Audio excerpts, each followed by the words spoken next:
Angelo Torres, Ken Simeon, itong si Motabara. At para naman sa side ng St. Christopher 2, itong si Miguelio Rosales, Tan Lanuso, at ito si Atos.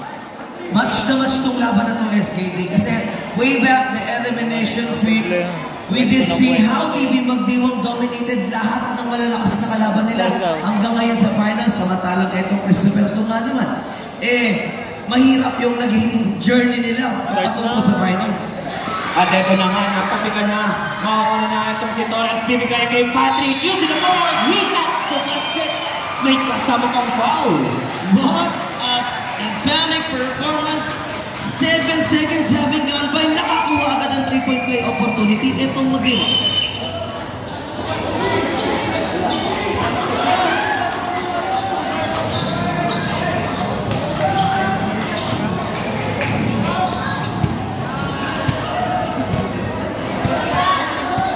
I haven't seen it playing for the eliminations and also the semi-final, huh?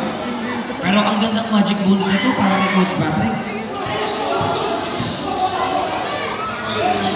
Rosales fires 3. Yes, sir! First three-pointer. As Edson Rosales, Paris Dalamo, 3-pointer na yapit sa akin. No Smart, Nick Moore, and that power move at sa akin. No Smart with new power of 99. It is an 8GB shareable data plus unlimited TikTok access, may unlimited call and text pwede na sa screen. At ito, nakascore na nga itong si James Torres. Tanaso, working against Ken. Finding Buckley fires 3. Another 3-point shot yung nasa siya natin doon. Really a good pick para dito kay Rosales. Sa ilalim naman. Does it work? 10 seconds to shoot. Nakukuha na Atos. Nagmamadali kontra dito kay Simeon. Atos lays up. Nakakuha ng foul. And Atos looking to make some burst there. He will face the line for 2 free throws.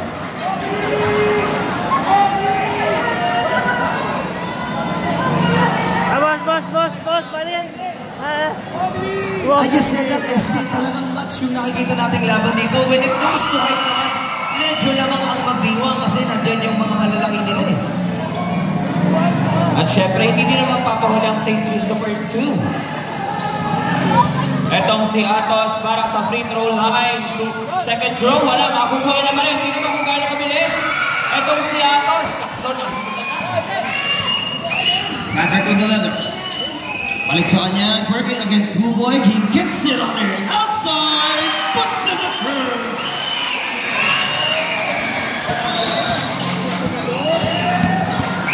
Lanuso kontra dito kay Torres. Ibibigay kay Atos. Atos babawi! Wala! Makukuha yan ni Rosales. Ibibigay ulit kay Atos. Atos fake. Pass to Lanuso. Block, long three. Tatatapo yan.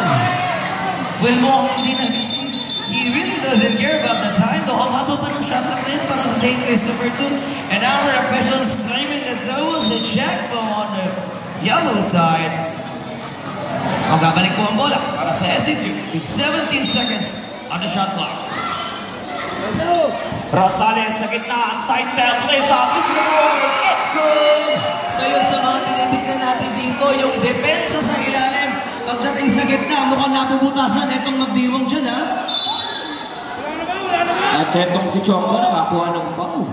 Kontra dito kay number 2. First personal foul on Angelo Torres.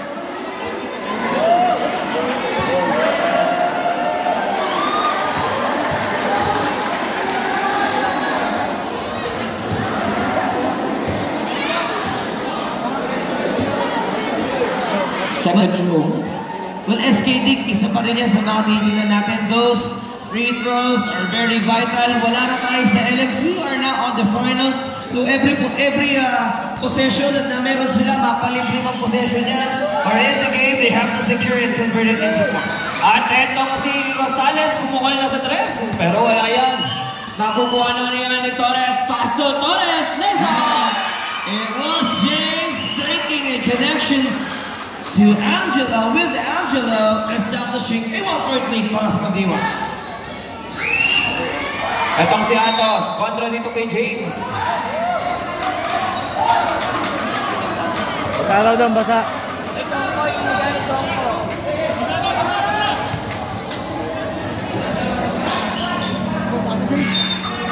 SC2 looking to take some score here. Balenya mula sa free throw line. Di obra. 10 seconds to shoot. Nakuha na. Nagmamadali na itong si Torres. Makakabot na lang. 7 minutes, 19 seconds. 9-10 in favor of DB Magdiwang. First turnover yung nakita natin doon coming from Angelo. With almost 4 minutes having gone by here. Itatawid na ni Atos sa hanggang yung bola. Makakalusot siya dito sa trap. Looking for Balenya. Ivan 6 the over. He delivers the 2 points. Laking tulong ito, no? Di Balenya dito sa St. Christopher 2. Chongko tatanggap. Makukuha ng bota para. Oops, may tinawag. Well, somehow, speaking of Balenya, hindi natin napansin sa kanya. No, way back na semifinal, he was not able to play because of his injury. Pero ngayon, mukhang fully recovered na itong premiadong sentro ng junior para sa SC2. Balenya, second personal foul. Yun nga lang, second personal foul na agad yung nakuha niya. Substitution. Jay will replace him.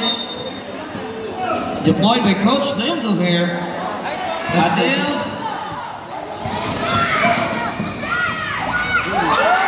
Rosales lays up 2. At ito, napatime out na ang coach ng DB Magdiwang, no? tumpa ka dyan, Coach.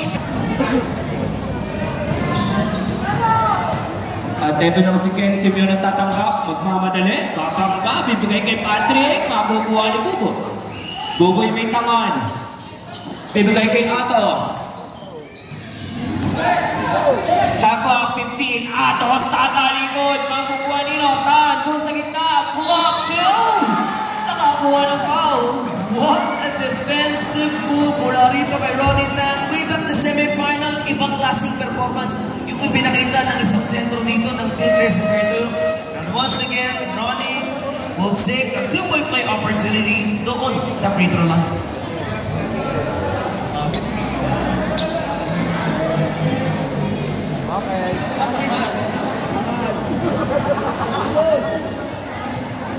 So Ronnie is gonna take his first shot there.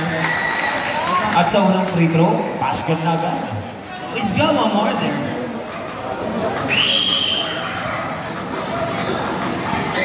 First quarter pa lang, mainit na yung nakita natin bakbakan dito. SC2 with their home court advantage, looking to hold on their lead kahit dapat nga lang yan, no, SKD. Yes. At ito, nandiyan na pala si Kendrick Aforte sa loob. Pinaltan si Patrick Botabara. James Torres kukuha. Side step, pass to Choco. Masusunod, save ball. DB Magdiwang is carefully penetrating versus dun sa malalaki ng SC2. On the other side, James picks up a foul against Lanuso. Second personal foul, jersey number 8, Lanuso. Kailangan mag-ingat ni Buboy siya, no? Isa siya sa mga key player ng St. Christopher 2. Lalo na when it comes to outside shooting, bonus pa yung pagiging kaluwete nitong si Buboy, no?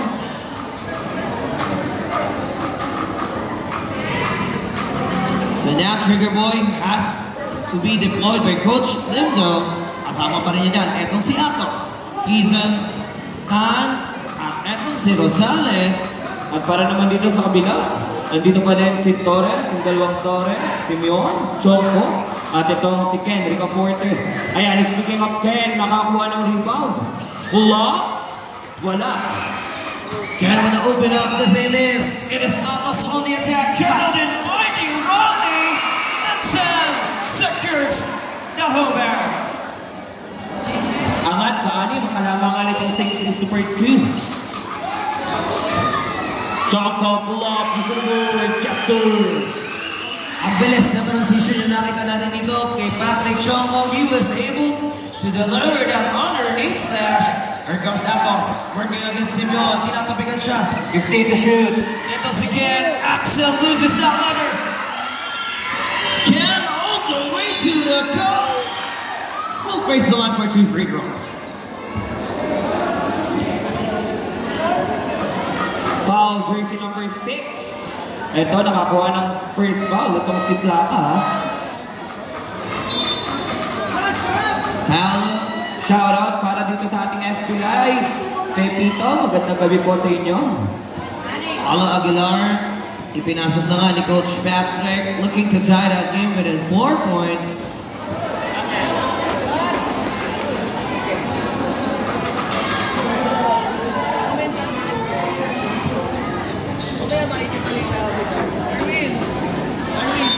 Ayan, second shot.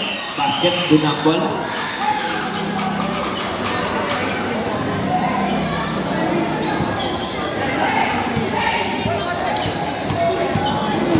Atos, may tama, ibibigay kay Plaka. Pass to Quezon. Quezon fires to, no good. Jenkins send a fadeaway. May nakitang foul ang ating officials dun against Mowgli. At aabot na sa penalty. Ang aga nito SK ha, for Five almost 5 minutes left. Itong magdiwang, they still have 3 more fouls to give here. We can see Patrick. Shoutout po sa FP Live. Nelson Gundran. Kay Kuya Alvin Marana. Macbon Gansa.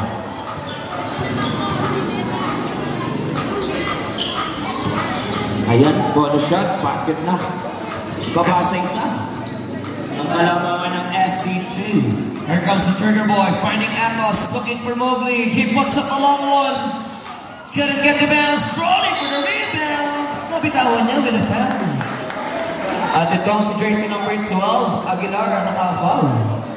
14 seconds to shoot. Wala pang 30 segundong pinasok ni Coach Patrick. Yan nakakuha na ng foul agad. Itong si Paolo. 14 seconds, shot clock. Mowgli will take that inbound. Looking for Ronnie J. Securing that board. The turnaround is a miss. 9 seconds to shoot para sa SC2.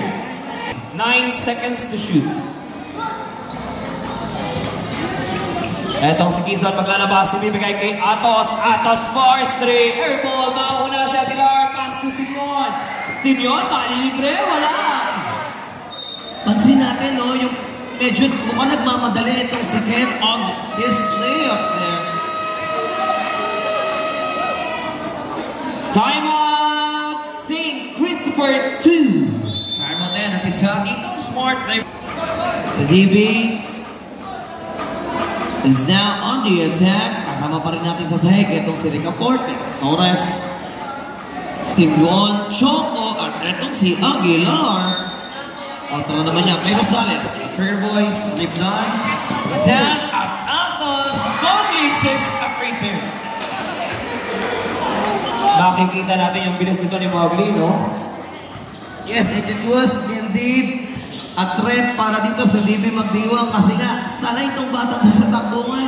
Lalo pa may dito sa court na to, ha? At ito, papasok na si Vainosa. Ilalabas itong si Angelo Torres, no? So tignan natin kung makaka-magic bunot dito. Ito si Coach Patrick. Russell is working against Atos. The fadeaway move is a miss. Copy ka na bola sa ilalim. And SK battling for that one. May last contact kay Ronnie. 14 seconds to shoot. 14 seconds, shot clock.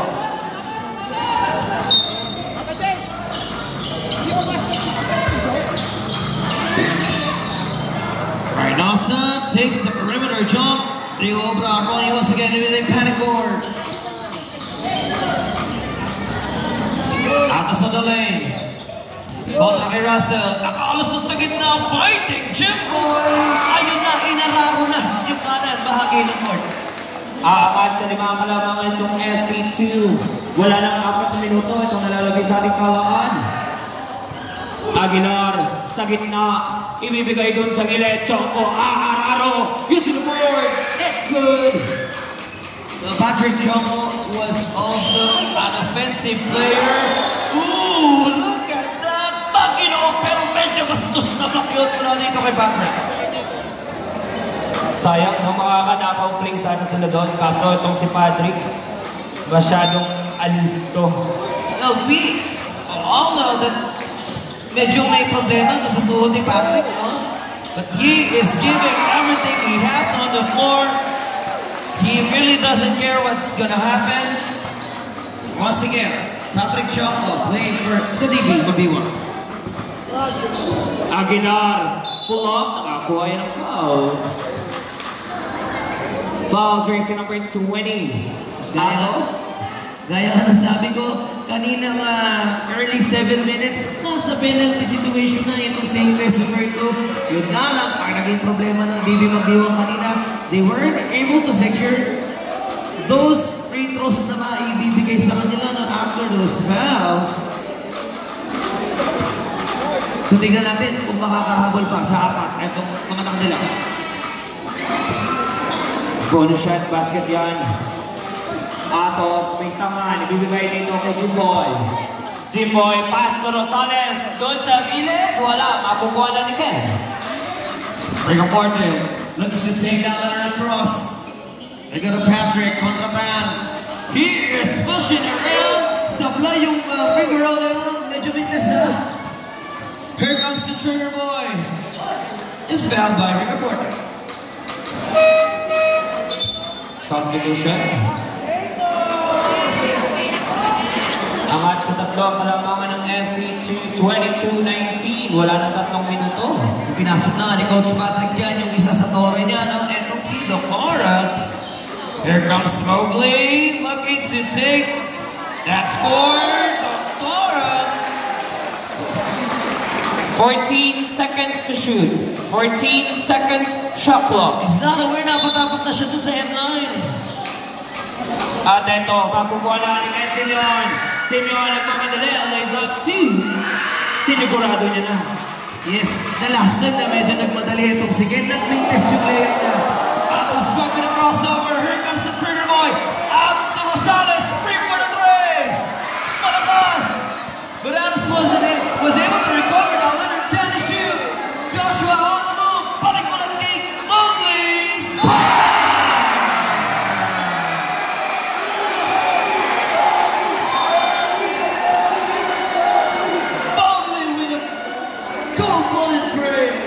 Foul jersey number 11. Bola ulit ng SC2. Nakapokus na po SK. They did not game over. Penalty red. Hindi ko na malayan. Meron pa palang foul na nakuha doon sa ilalim against the board. Tawagin mo na lang, tawagin mo na lang. Offensive foul, okay. An offensive foul Offensive yan. against Rica Porte. So, ibig sabihin, second personal na. Okay, oo. Kanina na una, pagpasok niya, may foul na agad na nakuha eh. Pag ganun kasi nakabasket na, ibig sabihin, entitled to the ball na yung dilaw. Eh, nakapaw lang dilaw, offensive na yan. Salamat ako. Alice wanna swing that around. Ayan, may tinawag na foul. Jersey number 13, Rosales. Penalty red. Second personal foul on Mowgli Rosales. Dalawa para sa isang key player ng SC2. And almost in a 2-minute warning here in the first quarter.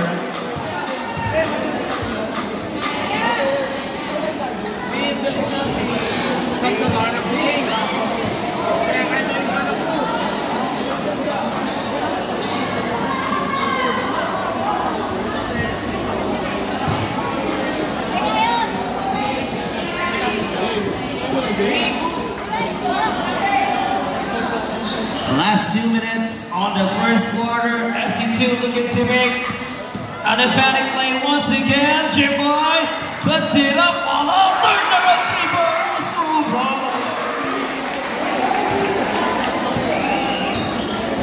It is Simeon.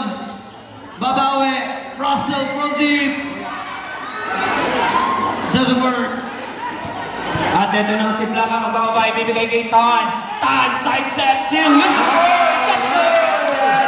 LC2 still holding on their lead. Angat na sa walo ang kalamangan kontra Magdiwang.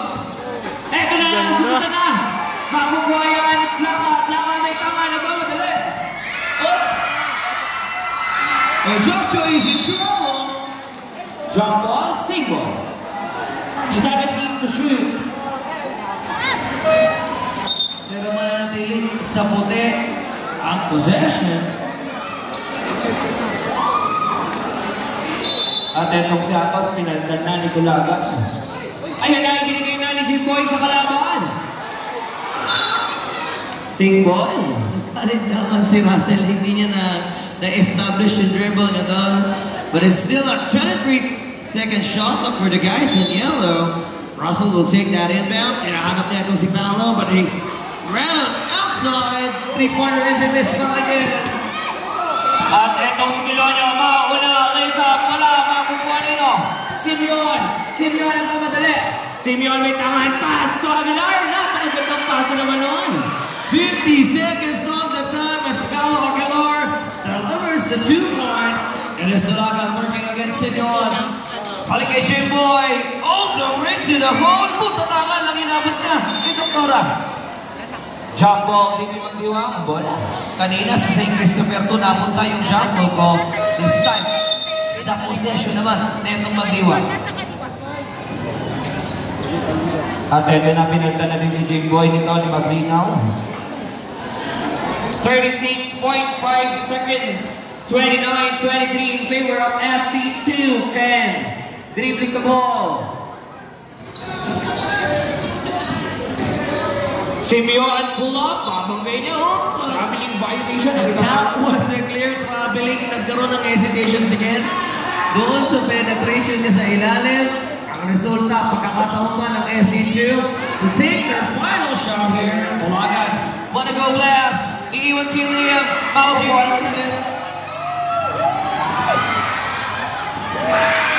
At ginawa na ng paraan ito ni Aguilar, ha? 10 seconds. On the last 10 seconds, Kilonyo with a fake, finding Jay. Napunta kay Trigger Boy. Looking for Tulaga. He gets the basket because of a power. 2.8 seconds. What a way to catch that one out. That Tulagan dance. In full effect. Magandang gabi po sa ating puting konsehal, Marjo Pilar. Magandang gabi sa inyo, Kosi. 2 to go!